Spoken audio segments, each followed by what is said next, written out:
Well, I may have lucked out. I started digging over here and I saw a pipe and I saw there was no end on it. I turned the sprinklers back on and look at that. I think that's the only place it's leaking. And what that is an 1/8 inch. Years ago, they used to install just 1/8 inch tubing. Look at this. See this tube? It's on an end piece that's 1/8 inch tubing. And that's what they used to use instead of 1/4 inch. And I pulled that out over there, and I saw this one here, and it was folded over before, and it was spraying over there underneath the dirt. I kind of moved that around. I thought, could it be possible that that's the only thing that's leaking? And I think it is. Now, I don't have a plug for that. What I'm going to have to do is dig down to the main drip irrigation, pull the old fitting out, and it pops out, and then I can put a plug in there. I've got some plugs. I'll show you what I'm planning on doing for that. Okay, and I think maybe that's the only thing that's leaking underneath that rock. And I wouldn't have known that had I not gone the extra mile to try to do this myself, pull this out of the way, start digging a little bit. And I wasn't making very much progress. And you know what I do? I just tell myself, hey, how do you eat an elephant? Have you ever heard that? How do you eat an elephant? One bite at a time. And so I kept saying that to myself. How do you fix this? One little stab of dirt at a time. And there's a couple roots in there, and I'm thinking, oh yeah, of course. That didn't really surprise me because it always something always comes up. Murphy always comes up to bite me on when I try to fix something, and he was trying to do it today too. Okay, so I'm going to shut this back off and dig a little bit more to see if I can get down to that plug. Okay, I better run in and shut that water off before I get a mess on my hands and get it too muddy. All right, be back in a minute. Now you remember I always said there's 2 ways to skin a cat, and I always mean that in jest, meaning there's always 2 ways to do something. Okay, now here's something else I could do. Okay, this is the 1/8 inch tubing that's sticking up. I could go all the way down and take that out at the bottom and put a little plug. Okay, I could do that, and it's probably not going to be that hard to do. But here's something else I could do. I could take the existing tubing, bend it over like that.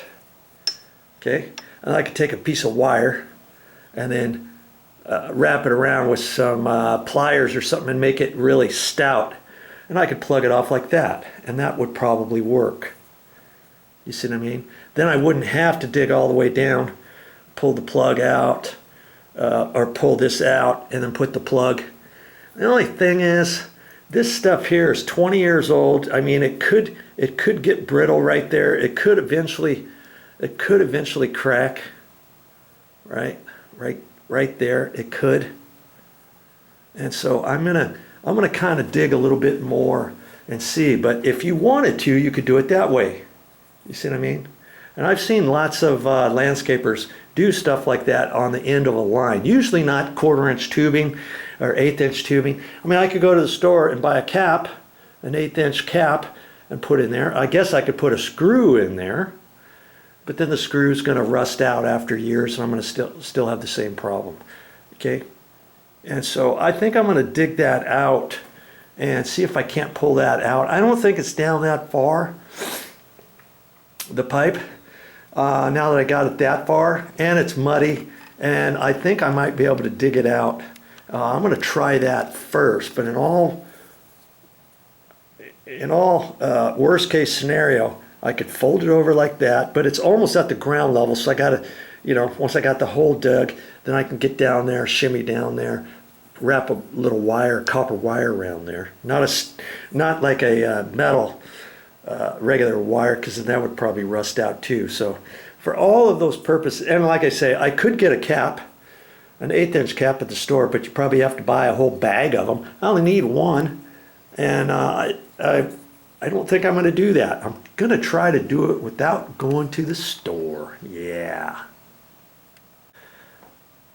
Okay, are you thinking what I'm thinking? There's another way. Here's another way to do it. See, here's that little piece I found in the ground, and it was probably coming up from before where I put a plug in there. I had to put a coupling, and then it was still leaking. And I think it was because this piece had pulled out of the end too, and I ended up fixing that with a rubber, well, with a plug. Okay, here's something else I could do. Here's the old thing, and I could pop this, pull that off. Now see, I could push that. I could push that into that pipe that's sticking up out of the ground, right? I could put that, and then see this thing here will twist this end. Okay? It'll twist. And I think I could maybe twist it until the water shuts off. You see what I mean? I might be able to do it that way. What do you think? Do you think I should try that? Maybe I'll try that first. Now, newsflash, this thing probably is not going to do it to where I can stop it all the way, because this is a little bubbler end for that 1/8 inch, and this just keeps twisting. See, and my thought is maybe you twist it one way to let it drip out faster, do it the other way to drip slower. I don't think there's a way to actually shut it off. You know what I mean? I just don't think there is. All right. I don't know. I was just going to say I'm not going to try it at all, but you probably want to see if it works or not, but I just don't think it is. And then if it ever moves, water's going to come out of that again. You know what I mean? I think I might just throw that in with all my other stuff and save it for another day. I've got a couple other little things that I pulled up. I pulled up this, and this is like a little stake where you put that down in the ground, and then the size pipe you have, you pull it down, and then the drip bubbler is up off the ground. You know what I mean? Like that, angled down. But I usually don't do these at all. I just put the bubbler up above the landscape bark and kind of poke it around inside the bush. Okay, so for a number of reasons, this little piece is probably a good 20 years old, 23, 24 years old. I don't really think it's going to work. I don't think I really want to spend the time and effort to do that. I just don't think it's going to work. So for that reason alone, and even if, like I say, even if it did work, if this just gets twisted one way or another, I think it's just going to lower. But you know what? For the sake of argument, if I can push this on there, let's try it and see anyways. All right? Okay, newsflash. If that was up higher and it was in the hot sun and stuff, I might be able to try it. But because this is 20 years old, because that pipe is 20 years old, because that pipe's been open for the last year or so, it is so hard and stiff. It makes it very difficult to push this in. It's almost down at the ground. I'm down there on my belly almost, trying to push this down in it. I can't get it in there, and so I'm not going to do it, okay? But honestly, I just don't think it's going to work. So I'll show you my other way. I think I can get her done.